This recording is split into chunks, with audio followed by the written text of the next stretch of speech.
دما خوش ببینرین هیجا ایرو 11 مجدار 2022 روشان روژا اینی بویر و گشتنی هری سرگی و هری بالکش ین لسرانسری جهانی رودانه امی هول بدن دناوا 20 دقیقه چین جهانی ده جواره پیشکش بکن.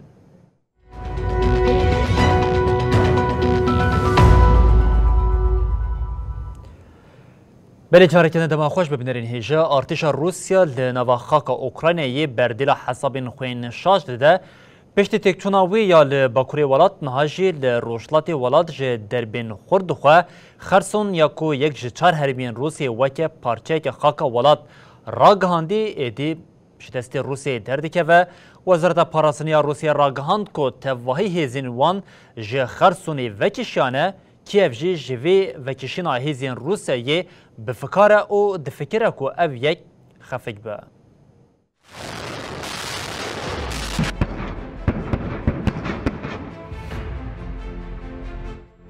دمها نهان آشر اوکراینای ده پلان روسیا ناو هفکتنه.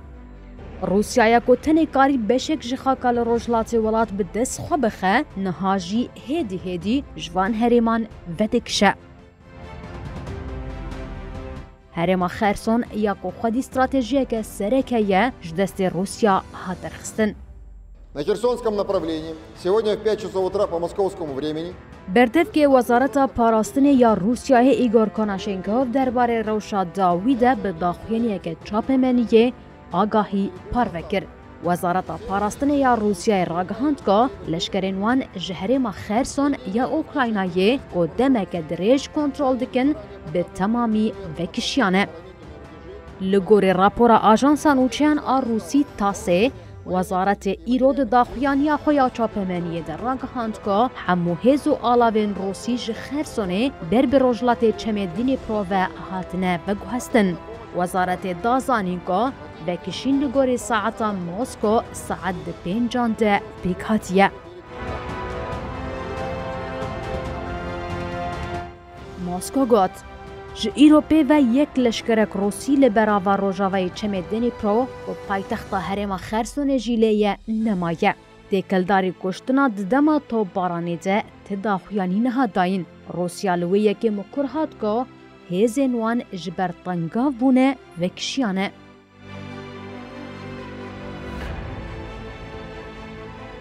اوکراین جی روشا هایی ببالداری دشوپینه. کیف گماندگی که او یک خفکه کل پیش بریوان به.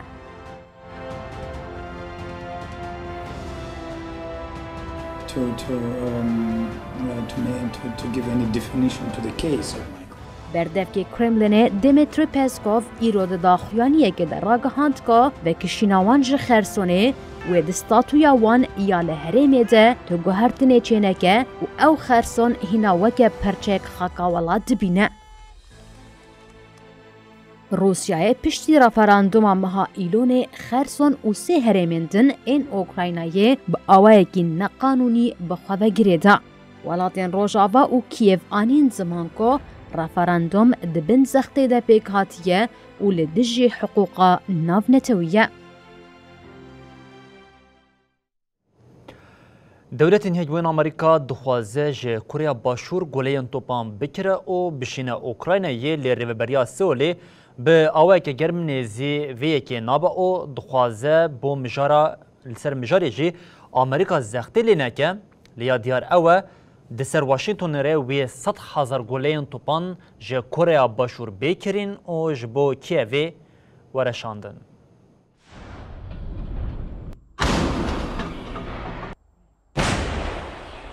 جدما داگرکرنا روسیای یا لسر اوکراینای دمها ثبات ده دولت روجاوای خباتن خو ینج بو پشتگیری اوکراینای دومینن.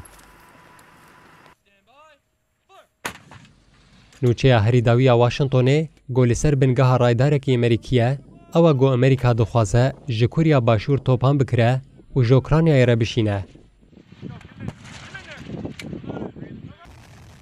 Lê Belêsol diyar kir got ew israr dike Amerîka bi karhênerê dawî yê cebilxaneyan be û siyaseta wê ya li ser alîkariya çekên kujer ji Ukraynayê re nehatiye guhertin. Raydarê Amerîkî got nexwest navê xwe eşkere bike got derbarê danûstandinên dewam de Washington dixwaze topên 155 mm yên Kurya Başûr bişîne Ukraynayê.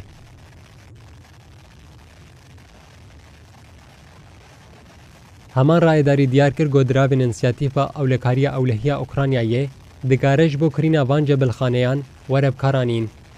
Lê belê nehat zelalkirin got cebilxaneyên got hatine kirîn wê ji nava axa Amerîkayê bêşandin yan na. Lê Wezareta Parastiniya Kurya Başûr diyar kir got helwesta wan a li ser dayîna çekên kujer ji Ukraynayê re nehatiye guhertin. Kurya Başûr dixwaze weke ev çek ji bo Amerîka hatine dayîn nîşan bide. Kurya Başûr got hevalbendê Amerîkayê ye hem ji ber sedemên aborî hem jî ji ber bandora got Moskow dikare li ser Kurya Bakur bike naxwaze bi Rûsyayê re were pêşberî hev. Rojnameya Wall Street Journal got nûçeya xwe spard berpirsekê Amerîka got ji peymanê agahdar re wiha got. Li gorî peymanê wê 100,000 guleyên topên 155 mm wê radestê Ukraynayê were kirin. Washington hevalbendê herî sereke yê solê ye got li dijî Kurya Bakur 27,000 leşkerên Amerîka li wî welatî ne. Di vê derbarê de serokê Ukraynayê Vladimir Zelenskî bang li Kurya Başûr kir got çekên pêwîst peyda bike. Piştî serokê Rûsya Vladimir Putin got dayîna çekên kujer ji bo Kiyevê wê têkiliyan têk bibe. Serokê Kurya Başûr Yon Suk-yeol meha borî ragihandibû got ew tî çekên kujer nadin Ukraynayê. Jaliyê din ve hat ragihandin got serokê Amerîka Joe Biden wê lûtkeya G20 de bi hempîşeyê xwe yê Çînê Xi Jinping re bicive. Di daxuyaniya jaliyê raydarekî koşka spî ve hatî dayîn de wê Biden û Xi li ser şerê di navbera Rûsya Ukrayna û rewşa Kurya Bakur jî biaxivin. Civîn wê hefteya bê li Endonesyayê bê li darxistin. Bilem ji krîza Ukraynê bi krîzeke din dambîn ji krîza koçberî ye krîza koçberan êdî Parîs û Roma aniye pêşberî hev. Wezîrê Karê Hundirîn yê Fransayê dermanên ji ber helwesta İtalya ya li hemberî 204 koçberên li deryaya Spê ew rawestandên rexnelê kir. Dermanên ev yek weke gaveke dervey mirovê pênase kir. Keştiya ku boyê cihê alozîya di navbera her du welatan de li bendereke Fransayê ye. Trajîdya koçberên li seriya Ewropa bi dawî nabe. Koçberên got keşteyên wan bi zorê xwegahan de peravê Ewropa vê carê ji aliyê wan welatan ve rastî helwesteke tund tê. Herî dawî di 134 koçberên li nava deryaya Spî hatibûn rizgarkirin, 20 rojan li peravên İtalya hatibûn rawestandin. Council plus the Schengen countries to look at the Ukrainian situation and also to take Wezîrê Karê Hundirîn yê Fransa Gerald Darmanin anî ziman got ew ê koçberên navborî li bendera tolên a leşkerî pêşwazî bikin. Darmanin dazanîn got koçberên navborî nikarin ji navenda rêveberiya li Fransayê derkevin û got piştî kontrola tenduristiyê ya koçberan ew ê derbasî muaneya yekîtiya istixbarata navxweyî ya Fransayê bibin. Li wir wê têkildarî kesayeta wan lêkolîn were kirin û paşê wê bi wan re hevpeyvîn bêkirin ka gelo mafê wan yê penaberiyê heye ya na. Wezîrê dermanan diyar kir got ji siyan duduyê van koçberan li neh welatên Ewropayê got di nava wan de Almanya, Bulgaristan, Luksemburg, Xirwatiya û Nerwêcê jî hene werin belav kirin. Yên got mafê wan yê penaberiyê tune jî wê vegerin welatê xwe.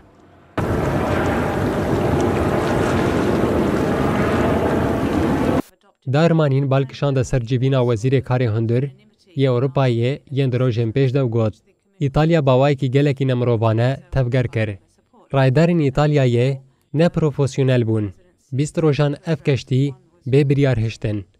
Helbet wê hin encamên wê derkevin holê. Wezîrê Fransî da zanîn got ji bo parastina sînorê deryayî yê Fransa û İtalyayê 500 polîs hatine erkdar kirin.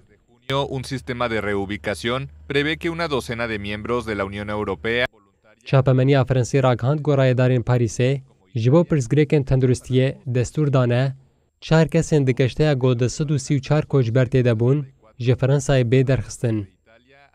Eroha di çapemeniyê de agahî hatin dayîn got di nava koçberên di geşteyê de 57 zarok û 20 nexweş hene. Dermanîn ragihan dibû got Fransa di çarçoveya berhema xwe ya belavkirina koçberan de pêşwazîkirina 3500 koçberên ji İtalyayê rawistandiye.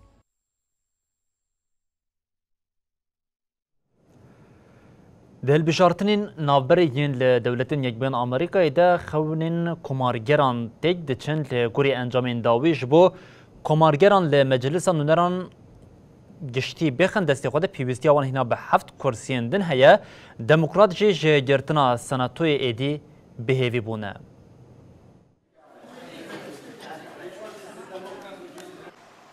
Heştê mijdarê li dewletên yekbûyên Amerîkayê hilbijartina navberê pêk hat. Mîna demên derbasbûyî pêşbazî di navbera demokrat û komargeran de bû. Li gorî pêşbîniyên CNN komargeran heta niha 211 kursî di meclisa nûneran de bi dest xistine. 16 ji herêmên demokratan hatine bi dest xistin. Demokratan jî 198 kursî ku 4 ji herêmên komargeran bi dest xistine. Ger komarparêz 7 kursiyên din jî bi dest bixin wê 218 kursiyên ji bo piraniya pêwîst bi dest bixin. Hîn 26 kursî hene ku nayê pêşbînîkirin kî bi ser bikeve. Qedera senatoyê jî wê sê eyalet diyar bikin. Li Georgia hilbijartinên duyemîn wê di meha kanûnê de bê dubare kirin.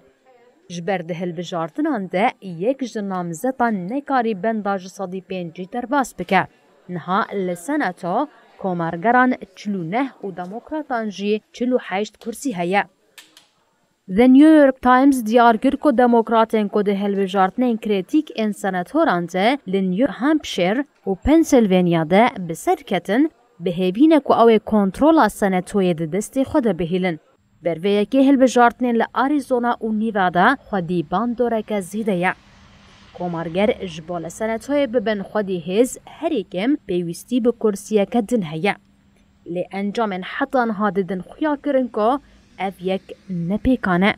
Ji bo girtina piraniyê jî herî kêm ji sê eyaletan pêwîstî bi qezenckirina duyan heye. Ji ber ku cîgira serok demokrat Kamala Harris xwediyê dengekê ye, ev yek hevsengiya li senato ber bi demokratan ve dibe.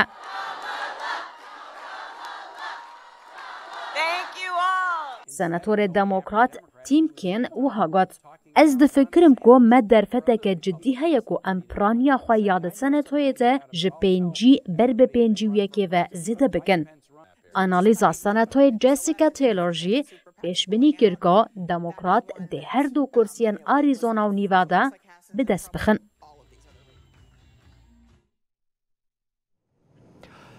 Bêtirî salekî ye Taliban êdî desthilatdariya Efxanistanê xistiye destê xwe û welat ew birêve dibin. Rêveberiya Talibanê ji roj hatiye li ser desthilatdarî û heta niha bi polîtîkayên xwe û kiraniyên xwe her tim di rojava sereke ya li cîhanê de ye. Herî dawî careke din rêveberiya Taliban bu armanca netewên yekboyî dîwana giştiya netewên yekboyî bank li Talibanê kir ku rêzê ji mafê mirovan re bigire û pêşnûmeya derbarê Talibanê de jî hate erêkirin.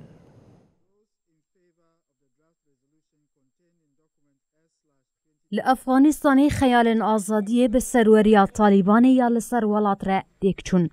Azadiya mafê mirovan ji holê hate rakirin, welat ji bo jinan jî veguherî zindana servekirî. Di dîwana giştiya netewên yekbûyî ku ji 193 endaman pêk têde dengdan li ser pêşnûmeya biryarê ya ku Almanyayê pêşkêş kiribû hat kirin. Pêşnûmeya ku tê gotin Talîban mafê mirovan bin pê dike, bi taybetî jin û keçên Efxanî nikarin hikûmeteke temsîlî ava bikin û welat di şert û mercên aborî, mirovî û civakî de têxin rewşeke pir xirab bi dengên 116 welatan hate qebûl kirin. Rûsya û Çîn di nav de 10 welat bê alîman. Di pêşnûma qanûnê de daxwaza rêzgirtina ji bo mafê mirovan û banga derfetên jin bikaribin di her qadê de bixebitin hatkirin.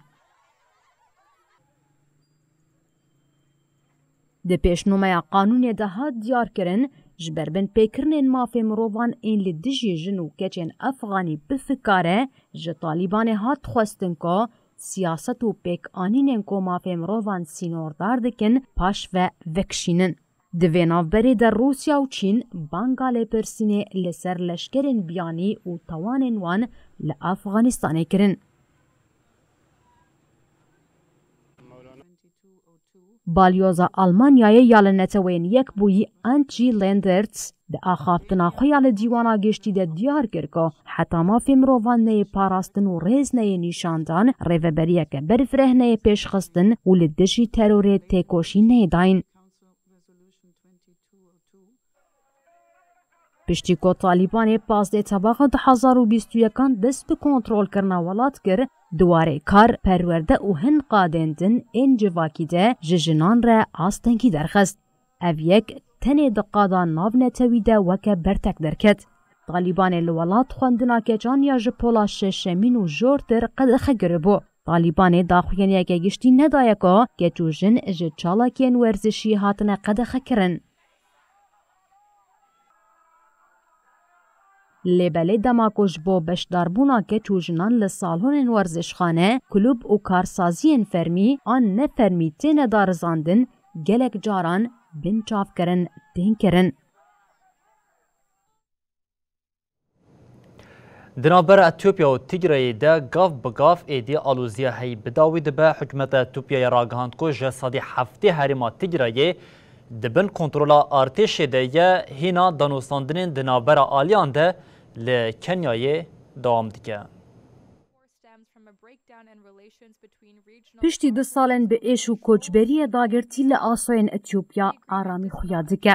Peymana navbera Etiyopya û Tigray hêviyên jiyaneke xweştir li welat dide ava kirin. Şêwirmendê ewlekariyê yê Serokwezîrê Etiyopyayê Abiy Ahmed, Redwan Hüseyin li ser medya civakî têkildarê mijarê peyamek weşand. Hüseyin ragihand ku artêşa Etiyopyayê beşekmezina Tigrayê xistiye bin kontrola xwe û got. Immediate truce with rebellious Tigrayan forces on Thursday to allow aid in Hêzên parastina netewiya Etiyopyayê NDF ji sedî heftê herêma Tigrayê dîsa xist bin kontrola xwe. Niha alîkariyên mirovî dewam dikin. Hüseyin dest nîşan kir ku 35 kamyon madeyên xwarinê û 3 kamyon pêdiviyên tenduristiyê radestî kesên hewcedar hatine kirin. In a dramatic Piştî hevdîtinên hikûmeta Etiyopya û eniya rizgariya gela Tigrayê TPLF ya li Afrikaya Başûr hat ragihandin ku aliyan di duyê mijdarê de li hev kirine. Danûstandinên di navbera hikûmeta Etiyopya û TPLFê de heftê mijdarê de li Kenyayê ji nû ve dest pê kir. Danûstandin ser mijarên wekî bêçekkirin, vegerandina xizmetên bingehîn û gihandina alîkariyên mirovî yên ji bo Tigrayê dewam dikin. The event began 3 hours behind schedule. It was clear a truce had been reached. Serokêbereyê Nîjerya, Olusegun Obasanjo û Serokêbereyê Kenyayê, Uhuru Kenyatta li ser navê Yekîtiya Afrikayê ABF danûstandinan birêve dibin. Şerê di navbera artêş û TPLFê yên li Etiyopyayê û eniya rizgariya gela Tigrayê de dest pê kiribû. Ev şer bû sedema mirina hezaran kesî û sed hezaran jî neçarman malên xwe biterikînin. Li eyaleta Floridaya dewletên Yekbûn Amerîkayê careke din bagerî ziyaneke mezin li pey xwehişt ji ber bagera Nikola 2 kes mirin û 237,000 avhî û cihênkar bê elektrîkman. Bagera Nikola ya ku li Floridaya Amerîkayê bi bandor bû ziyanên canî û madî li pey xwehişt. Di daxuyaniya serfermandariya wilayeta Orange ya li ser medya civakî hatiye ragihandin de têra elektrîkê ya ku bi tundiya Bahozê qut bû bi ser jin û mêrekê ket. Ev kes tevî hemû xebatên hewildana rizgarkirinê jî jiyana xwe ji dest dan. Ji ber bagera li seranserê eyaletê bêtirî 237,000 mal û kargeh bê elektrîkman. جال یکدن و نیکولا وکی یکمین باجرا دمهام مجداریا لدولت یک بوین امریکای کتیه اف یک جی نیزی پشتی 40 سالی پیک هات.